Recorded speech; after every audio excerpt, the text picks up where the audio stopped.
You know, coming from a country that is number 2 in the press freedom index, hearing criticism regarding press freedom coming from a country that is 58 on this list, it's interesting. No, sometimes when I hear the discourse, especially with economists who are looking at accrued GDP as the save-all measurements, I think us coming from Nordic countries, we value welfare societies, which are a combination of open market economies and market economies, and then clear safety nets. And if I look at our Gini coefficient, if I look at all the measures of international data, which 5 countries are in top 10, whether it's justice, whether it's least corrupt, whether it's open, whether it's welfare, whether it's environment, whether it's open media, gender equality, they are the Nordics. So I don't buy the argument that we're doing bad. I'm actually bloody happy. Donald Trump is doubling down on stupid. He's trying to recreate the 19th century. He's a wholly owned subsidiary of big oil, gas, and coal.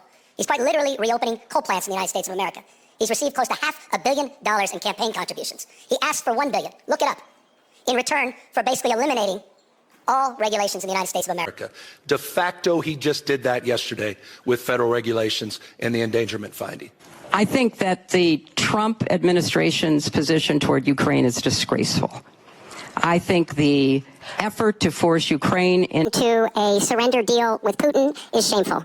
I think the effort that Putin and Trump are making to profit off the misery and death of the Ukrainian people is a historic error and corrupt to the nth degree. And so I believe Ukraine is fighting for our democracy and our values of freedom and civilization on the front lines, losing thousands of people and having their country destroyed by one man's mania to control them.